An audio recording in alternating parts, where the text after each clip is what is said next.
Selamat datang ke dalam episode hari ini di mana kita akan menerka isu-isu semasa yang panas dibahas. Saya Iva Natasha sebagai pengacara Anda pada hari ini dan bersama saya sekarang ada 5 orang tetamu yang akan membahas isu kita. Isu kita pada hari ini ialah kesehatan mental dalam kalangan remaja. Sebelum kita menerka topik kita lebih dalam, apa itu kesehatan mental? Kesehatan mental merujuk kepada kesehatan emosi, psikologi, dan sosial seseorang yang mempengaruhi cara individu berpikir, merasa, dan bertindak. Dalam perbicaraan kita hari ini, kita akan membincangkan punca meningkatnya statistik kesehatan mental dalam kalangan remaja di negara kita. Apakah punca utama yang mendorong masalah kesehatan mental dalam kalangan remaja? Beralih kepada soalan yang pengacara tujukan kepada saya sebentar tadi, saya akan bercerita daripada pengalaman. Antara punca utama yang mendorong masalah kesihatan dalam kalangan remaja adalah tekanan akademik. Tekanan akademik ini adalah salah satu punca kebiasaannya yang akan mengancam kesihatan mental remaja yang masih dalam persekolahan. Ini akan membuatkan remaja berasa tertekan dan stres. Hal ini dikatakan kerana remaja akan sering menghadapi bebanan kerja sekolah yang berat disertai dengan harapan yang tinggi daripada pihak ibu bapa dan guru. Sebagai contoh, pelajar mula menangguhkan tugasan-tugasan akademik akibat daripada rasa malas dan tidak produktif. Dalam masa yang sama, mereka juga akan cenderung merasa tertekan kerana takut tidak dapat mencapai jangkaan kejayaan yang diletakkan oleh ibu bapa mereka. Tegaslah bahawa tekanan akademik adalah antara punca utama masalah mental dalam kalangan remaja yang perlu diatasi dengan segera.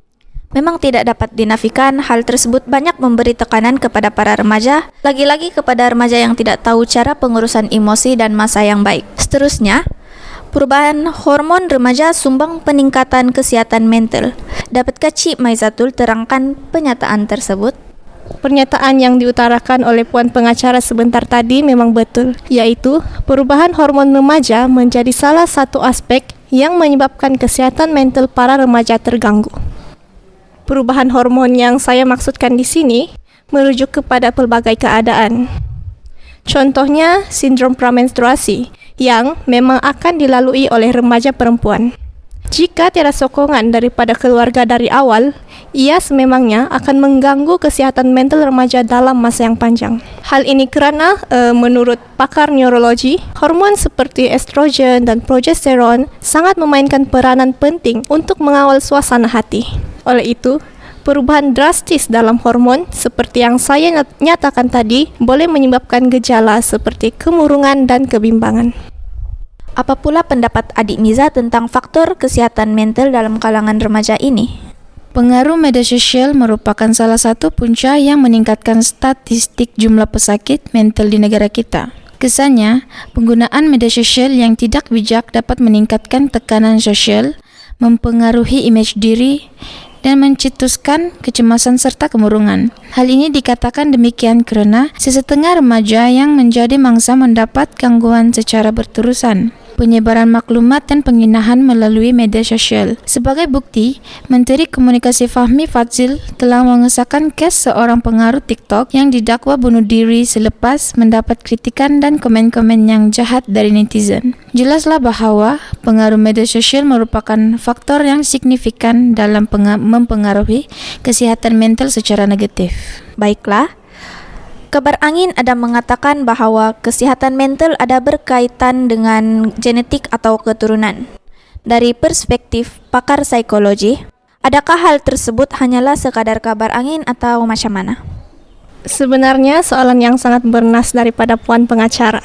Memang ramai orang tertanya-tanya, adakah kesihatan mental ini berkait dengan genetik ataupun keturunan? Dan jawapannya adalah ya. Genetik dan faktor keturunan juga merupakan salah satu aspek yang mengganggu kesihatan mental remaja. Saya mengatakan ini kerana struktur genetik seseorang boleh mempengaruhi cara otaknya berpikir. Perubahan dalam neurotransmitter atau reseptor otak adalah sangat penting dalam mengatur emosi seseorang. Selain itu, faktor genetik juga boleh mempengaruhi bagaimana seseorang menanggapi tekanan dan mencari sokongan sosial. Adik Natasha ada katakan tadi punca kesihatan mental dalam kalangan remaja datang dari tekanan akademik. Apa pula punca lain yang Cik Natasha pernah alami sebelum ini? Baiklah Puan Pengacara, punca lain adalah daripada perubahan persekitaran. Berkata dari pengalaman, apabila mereka terlalu melayani rasa kesedihan mereka berkemungkinan untuk menghadapi kemurungan.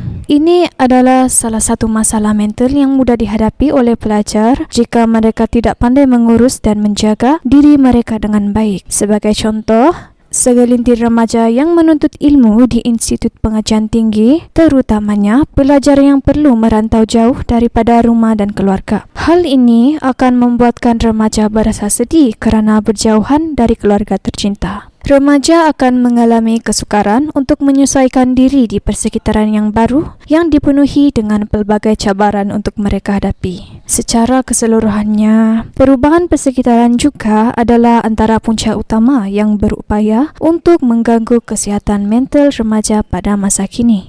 Di samping itu, kehamilan luar nikah juga merupakan salah satu faktor utama yang dapat mengganggu kesehatan mental remaja pada masa ini. Contohnya, remaja yang hamil di luar nikah berisiko tinggi menghadapi masalah mental seperti kemurungan, tekanan dan stres untuk menjadi ibu atau bapak. Kurang sokongan dari keluarga dan masyarakat boleh membawa remaja kepada kemurungan, membuat keputusan yang tidak tepat dan masalah penyalahgunaan dada. Secara keseluruhannya, kehamilan luar nikah merupakan salah satu faktor utama yang dapat mengganggu kesehatan mental remaja pada masa kini. Menurut Cik Nizwa, apakah sokongan yang diperlukan untuk membantu para remaja dalam hal ini? Pada pendapat saya, sokongan yang diperlukan bagi golongan mereka ialah sokongan profesional. Sokongan profesional adalah penting bagi remaja yang menghadapi masalah kesihatan untuk membantu mereka mengatasi cabaran yang dihadapi. Implikasinya, dengan sokongan yang betul, remaja dapat mengatasi cabaran dan memperbaiki kesejahteraan mental mereka. Dengan sokongan profesional yang tepat, remaja dapat memperoleh alat dan sumber yang diperlukan untuk berdepan dengan cabaran kesihatan mental, menggalakkan pemulihan dan meningkatkan kualiti hidup mereka. Misalnya, kaunseling sekolah. Statistik menunjukkan bahawa remaja yang mempunyai akses kepada kaunselor sekolah lebih cenderung untuk melaporkan peningkatan dalam kesejahteraan mental dan pengurangan masalah tingkah laku. Tidak dapat dinafikan lagi bahawa sokongan profesional juga diperlukan oleh golongan remaja yang mengalami masalah kesihatan mental. Selain itu, ibu bapa juga bertanggung jawab dalam memberi sokongan kepada anak-anak. Apakah pendapat Tuan Joshua tentang sokongan ibu bapa dalam mengurangkan pesakit kesihatan mental di negara kita? Secara tidak langsung, terdapat banyak sebab dan faktor-faktor yang boleh menjejaskan masalah kesehatan mental remaja. Tetapi ya semua bergantung dari diri sendiri, adakah kita mampu untuk mengatur, mengawal emosi dan masalah kita lah. Baiklah, kita akan balik ke topik utama.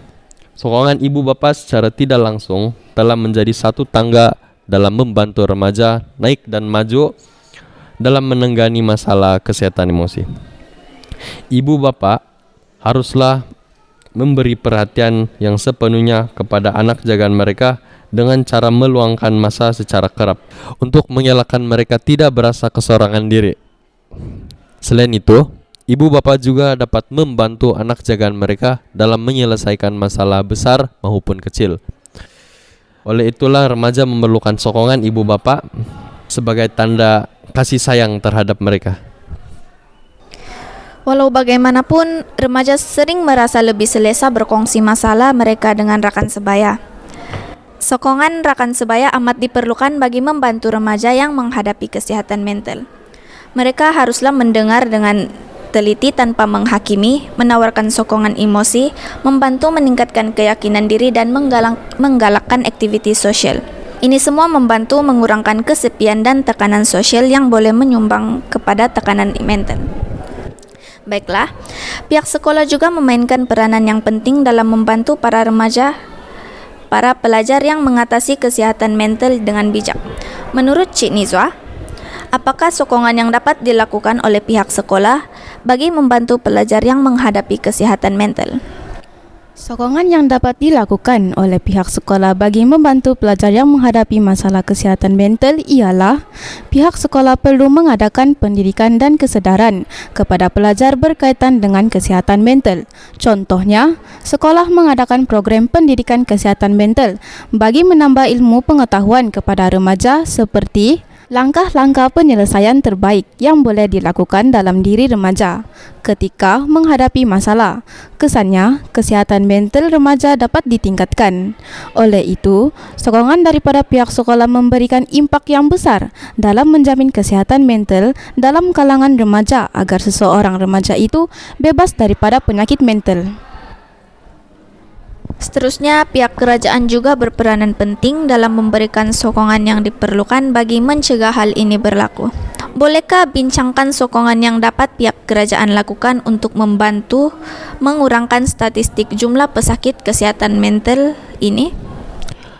Sokongan pihak kerajaan secara tidak langsung telah menjadi satu tangga dalam membantu remaja naik dan maju dalam menangani masalah kesehatan emosi. Sokongan pihak kerajaan juga memainkan peranan penting dalam menyediakan sokongan yang diperlukan bagi mengurangkan masalah kesehatan dalam golongan remaja. Inisiatif baru telah diperkenalkan oleh kerajaan yang telah membangunkan persekitaran komuniti yang menyokong kesehatan mental remaja. Kesannya dapat meningkatkan kesejahteraan emosi remaja melalui aktiviti yang memberi keseronokan dan kepuasan. Sebagai bukti, terdapat banyak kempen yang telah dilakukan oleh pihak kerajaan. Salah satunya adalah kempen #ApaKabarBig3 yang telah diadakan pada September 2023. Kempen tersebut telah memberi kesedaran kesehatan mental melalui paparan mesej positif. Oleh itu, jelaslah bahwa sokongan pihak kerajaan amat diperlukan untuk membentuk masyarakat yang lebih sihat dan sejahtera. Terima kasih kepada tetamu kita hari ini atas pandangan dan maklum balas yang berharga. Sebelum kita berakhir, apa yang saya dapat simpulkan di sini, kesehatan mental dalam kalangan remaja penting untuk difahami dan disokong dengan baik. Oleh itu, semua pihak berperanan penting untuk membantu remaja mengurus dan memperbaiki kesejahteraan diri mereka. Pengurusan kesehatan mental yang baik akan memberikan impak positif terhadap remaja. Baiklah, sampai sini sahaja episode kita pada hari ini. Jumpa lagi di episode yang akan datang.